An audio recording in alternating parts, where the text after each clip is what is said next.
It's funny. It's never not funny. It's never not funny. Seeing a dude take one in the plums is always going to work. As long as it's not you.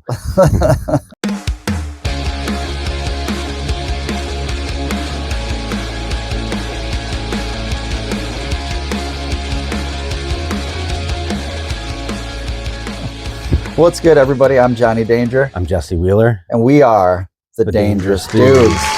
We're talking top fives tonight, but a very special top five. Top 5 songs of all time for us, our personal list.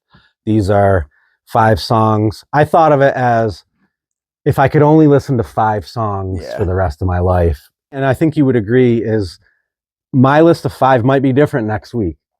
Probably not, but like in a year, it might be. You have every right. But these are all great songs that I'm going to love till the day I die.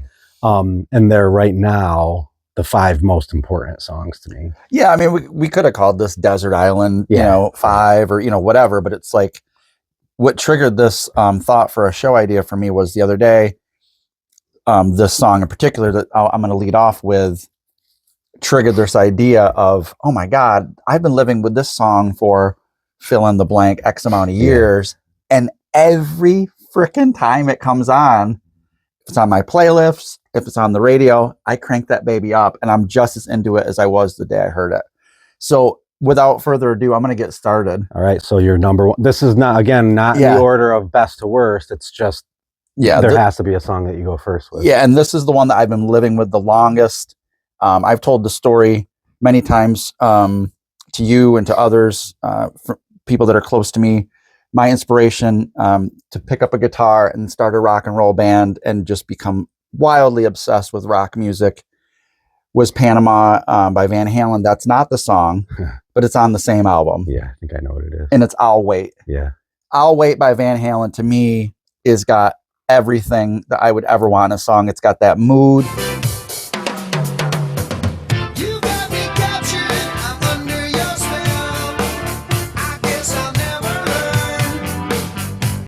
It's got that amazing David Lee Roth vocal. It's got that understated guitar solo by Eddie, the amazing backing vocals by Michael Anthony. But that drum sound that Alex has on that whole album, really, but on that song in particular, it's it is one of DLR's better vocals too. Like I think it's fantastic. It's really, really good. It's way up there in range, and I think they doubled his vocal, so it's got that really cool classic 80s vocal sound, stereophonic sound. I freaking love that song. Every note of it. Right. I never ever get sick of it. Every time. And that is the key component to this list. Is you can't just say you always love the whole thing. You always love the song. So the first song on my playlist, top 5 playlist, is Tempest by Tool. All right.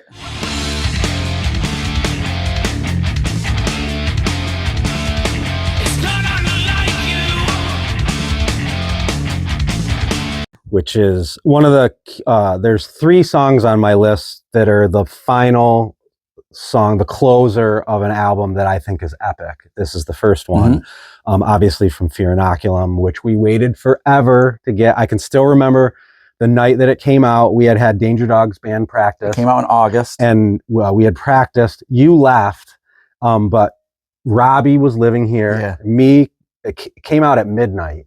Me and Keegan and Robbie and Caleb sat and listened to it. Fear Inoculum, the song had been out, but the rest of the record we hadn't heard. Was it August of 2018?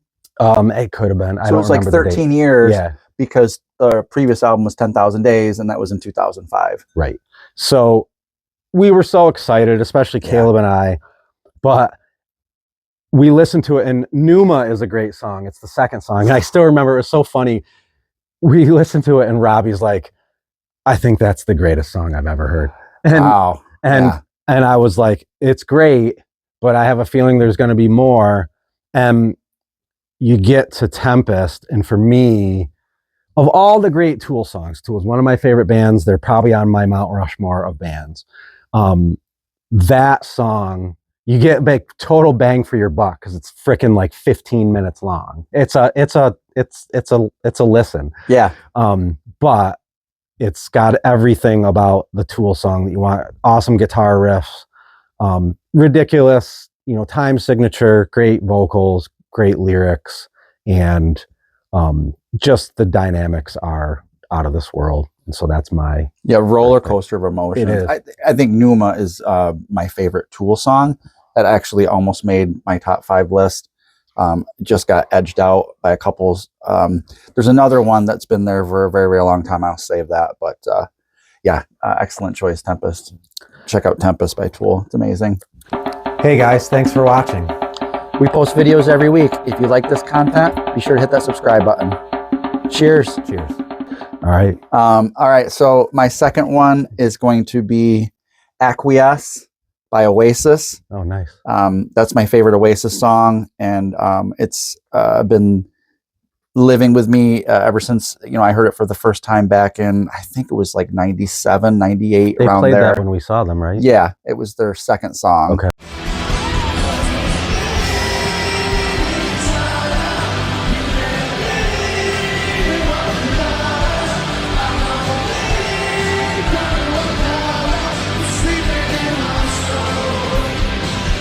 And seeing it live was just a full circle moment for me. It was very nostalgic, very emotional. That song is incredible, because we need each other. We believe in one another. And it's just got this real nasty swagger to it, and all the attitude that you'd ever want from a Oasis song. And it's got the two brothers sharing the vocals, which is awesome.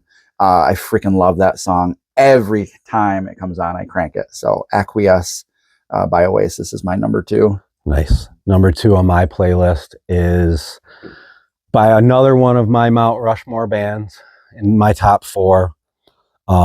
This is a very unusual composition, which is why I love it so much. It's a beautiful song.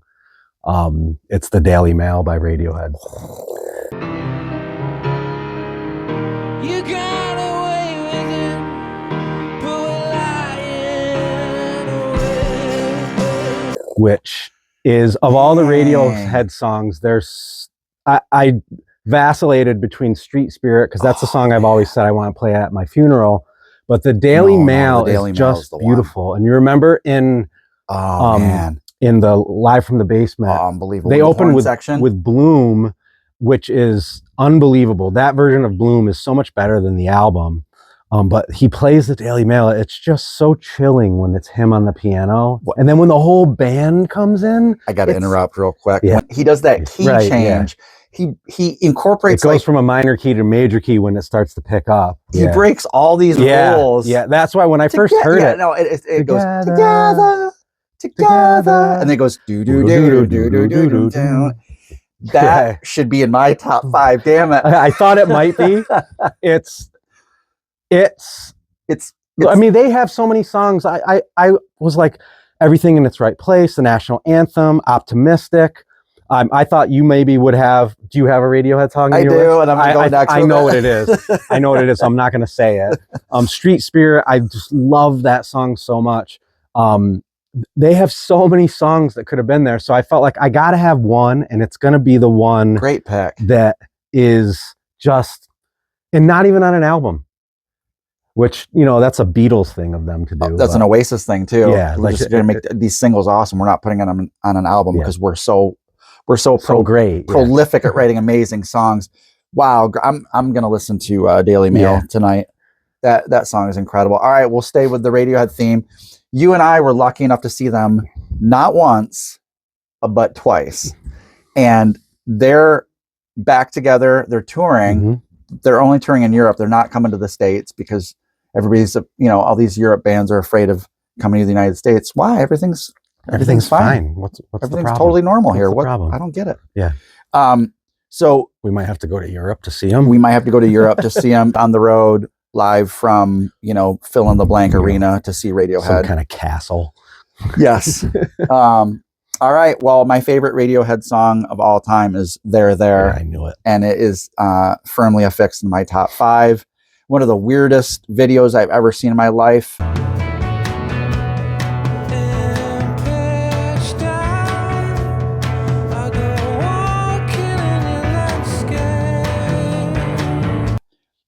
But one of the coolest textured, layered songs I've ever heard with that extra percussion. I think Johnny Greenwood plays some extra percussion in the intro, along with Simon, I think it's the name of the drummer. And it's just, you want to talk about mood. Daily Mail has a mood. Yeah. My other favorite Radiohead song is Everything in Its Right Place. Yeah. I think that's way up there for you as well. Oh yeah, it's all such mood, a chilling mood. But then it's got a little aggression. Yeah. I like Radiohead is all mood, but I like it when they're a little aggressive, a little nasty. Right. And with There There, especially check out some live performances of There There by Radiohead and how aggressive it is. And we got to see it. I got to see it performed live the second show. And just screamed at the top of my lungs. And that album is very underrated too. And Hail to the Thief and the whole it's very good Radiohead arc, because OK Computer, Kid A, and In Rainbows get all the glory, which they should. But Hail to the Thief kind of falls in there. But it's got obviously There There, but there's a lot of other great songs on that record. I love that song, A Punch Up at a Wedding. It's really cool. So my third is from what I consider the quintessential emo album of the early 2000s. I know where this is going. And I think you know what album, but you're probably going to be surprised by the song. I have so much emotion connected to this record, a lot of really vivid memories of when it came out. But the song is I Never Told You What I Do for a Living by My Chemical Romance. Again, the closer to an album that I think is historically important. That song is emo at its best, but the lyrics are so great, and it has just this build up at the end with the scream. To me, it's the perfect emo song.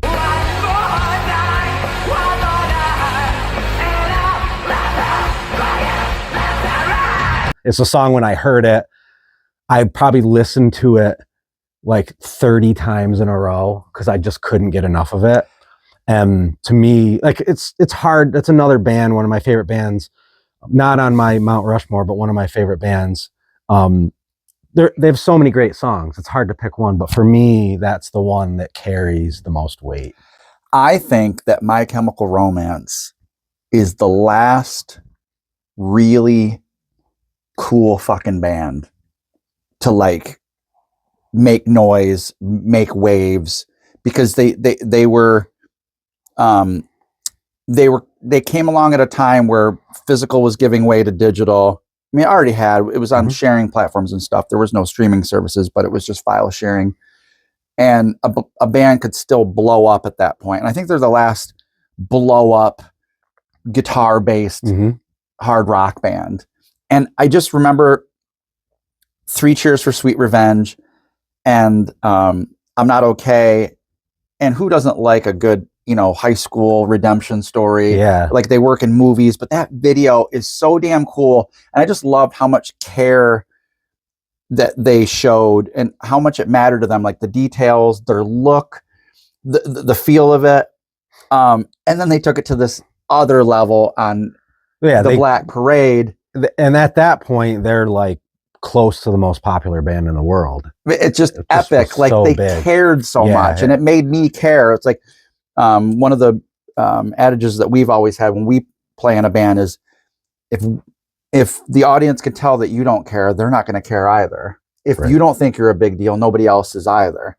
And that band clearly cared and clearly thought that they were a big deal, and they were. One of the things about that band that's special to me, it's like the first real band that was as big of a deal to me as it was to Caleb and Lexi. Yeah. And I've gotten to see My Chemical Romance twice now, both times with them. Robbie went with us the first time, and then the last time it was just the 3 of us at Giant Stadium. And it was just like they were into it as much as me, which is like, and it was all heartfelt. It wasn't just me trying to be into something that they like or them being into something I like. Like we all love it. Yeah, we get that with Keegan and Caleb a lot. Another one we had was Red Hot Chili Peppers. Seeing them together in concert was like they're just as much into them as we are. Yeah. So it's nice to have that shared experience, and great band to share with your kid. All right, so does this put me at 4? Number 4. I like not knowing like what you're gonna say. If I can remember properly, I can remember this one. It's Wait by White Lion. Wait by White Lion That is an amazing song. is Yeah. the definition of catchy Yeah. pop hard rock. That was a great album.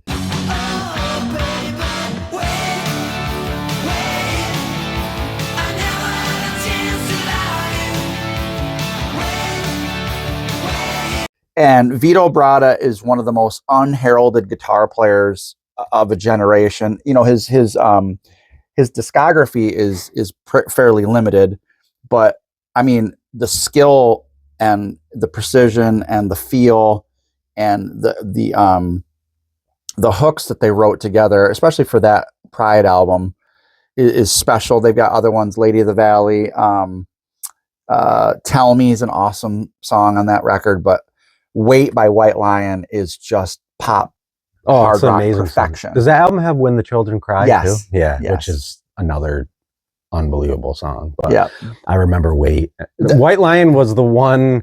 I was not big into hair metal bands, but that was a band that I really did dig. Like, Yeah. I loved that album. Well, they weren't like, you know, Suck Me, you know, like Beautiful, but I just thought the songwriting was unbelievable. you know, Tits and Wigs, kind of like they weren't like all about that. Poison and Warrant. Yeah. I felt like they were different, even though they looked like them. I just felt like the song composition was different. Well, Mike Tramps from he's Dutch, so like he just had a different feel and a different vibe, and it wasn't like, you know, traditional hair metal. Even though, and they're not one of my favorite bands, but that song, just every single time I hear it, it's just crank it, dun dun dun Yeah. dun dun dun. It's so great. Never had a chance to love you. Yeah, it's so great. Round and Round was almost in there. That's in the same vein of songs. Just like, holy crap, big, what a that from that perfect era. song. Like, you just hear that and you're like, man, I wish I wrote that You song. can't write a better pop You hard just rock can't. song than that. Yeah, you can't. So you go ahead with your fifth. I need to remember what I wrote My down. fourth. I'm still on fourth. Oh, you're still on four. So my fourth song. I got it. Perfect. This is a curveball. It's a song by REM from the album Green. It's called Hair Shirt. Run a carbon black test on my jaw, and you will find. And it's an acoustic song. It's mandolin, and it's kind of like a Michael Stipe Stream of Consciousness song. REM is one of my favorite bands, and this is my like childhood memory.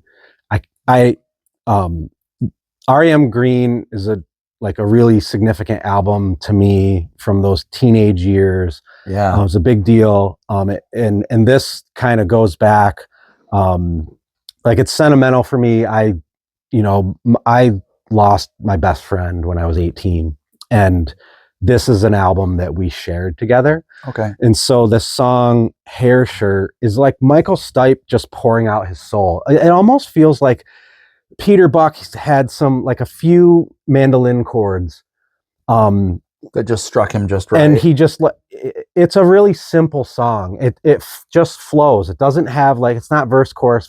It's just Michael Stipe going off with this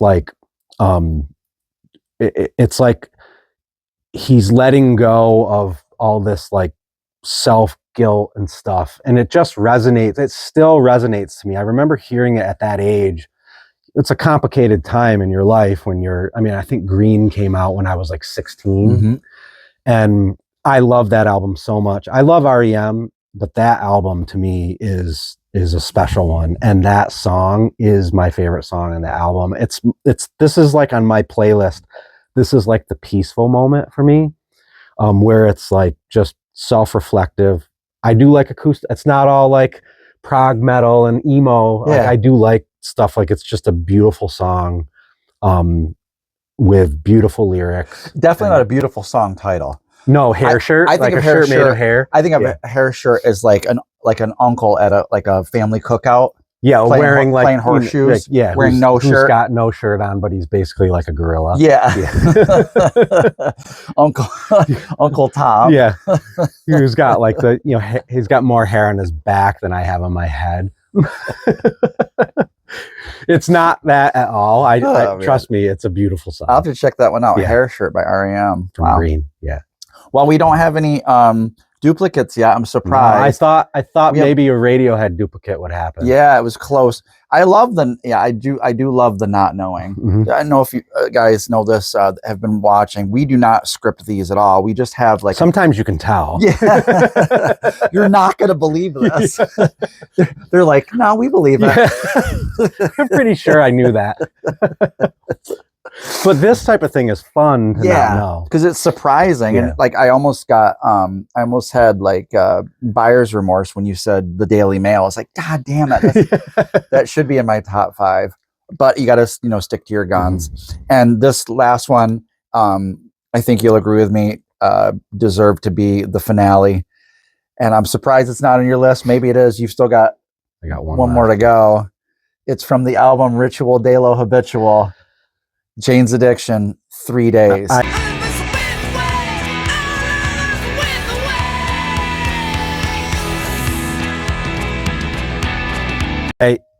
That was in the discussion. Oh, wow. And that was in my other list, the top 5 rock songs of all time, like not my personal list. Like that the was definitive the list? definitive list, the one Right. that has Stairway to Heaven and Bohemian Rhapsody. Yes, that agreed. was on there. We Yeah. discussed, so we were shooting the shit back and forth and texting, before we shot tonight. And you were like, hey man, like this is going to be tough. Like, how do I, come up with the best 5? I was like, no, it's your favorite 5. I was like, oh, okay. Well, that changes things a bit. I was like, yeah, because if it were the best 5, it would have songs like Bohemian Rhapsody and Stairway to Heaven. You're like, exactly. Right. Those two are So like, my best 5 rock songs of all time, real quick, was Stairway to Heaven, Bohemian Rhapsody, 3 Days, okay.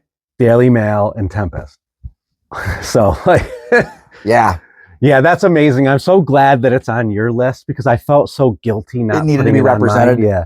It, Because it is. It if you deserves to haven't be heard there. 3 Days by Jane's Addiction, you want to talk about a roller coaster.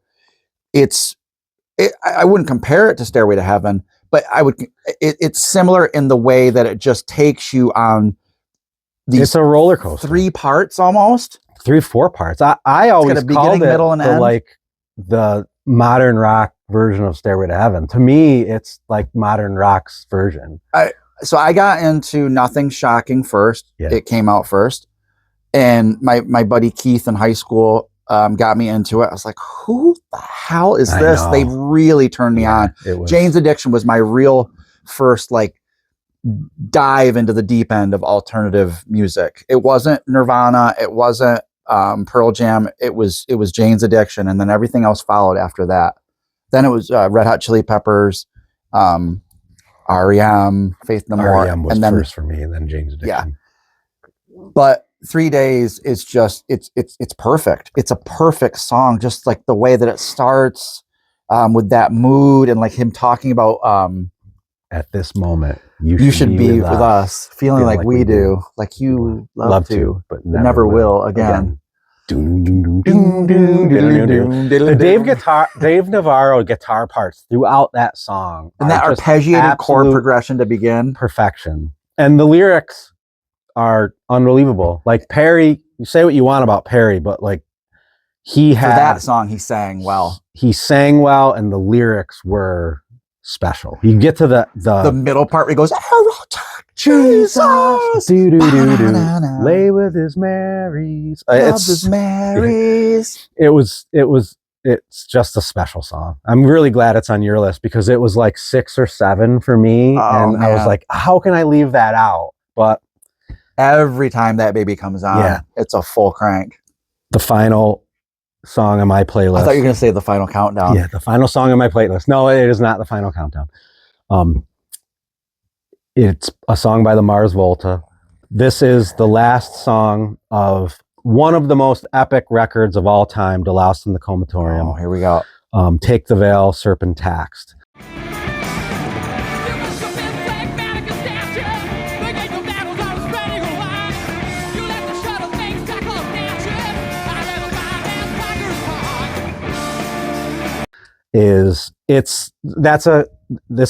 That record is a concept album, and that's the like highlight. One of the things about like the first and last song on my list is I'm going for like volume. Like this is a 10-minuter. Tempest was a 15-minuter. It's just an unbelievable song. Weird title. Serpentaxed is the character of that's the name of the guy who's featured throughout The Louse in the Comatorium. The Mars Volta did a lot of strange and weird things over the years, but that album is absolute perfection. And that song is the peak of that record. It all builds to that point. I loved At the Drive-In. I almost put an At the Drive-In song on the list because that band to me is significant and important. But the Mars Volta, at least the early records, because they got kind of weird later on, but the early records to me are special. Or it's really The Louse in the Comatorium and then Francis the Mute. Francis the Mute. Such great One of the albums. best album covers ever. And The Widow is an amazing song. I love that song too. But anyways, that's the closer to my playlist. Amazing. Well, we'd love to hear from you guys what your top 5 never skip songs are. Feel free to share in the comments. I hope this has been an educational experience for you guys. And if you haven't heard any of these 10 songs we talked about, go give them a listen. Please go check them out. I guarantee you won't be disappointed. We won't steer you wrong. If you're a fan of guitar-based music, because all these were guitar-based That's a bands thread, for the most part, and you should go check them out and crank them up to 10. Right. Like, share, and subscribe. Yeah, we'll see you on the next one. Cheers, guys. Cheers.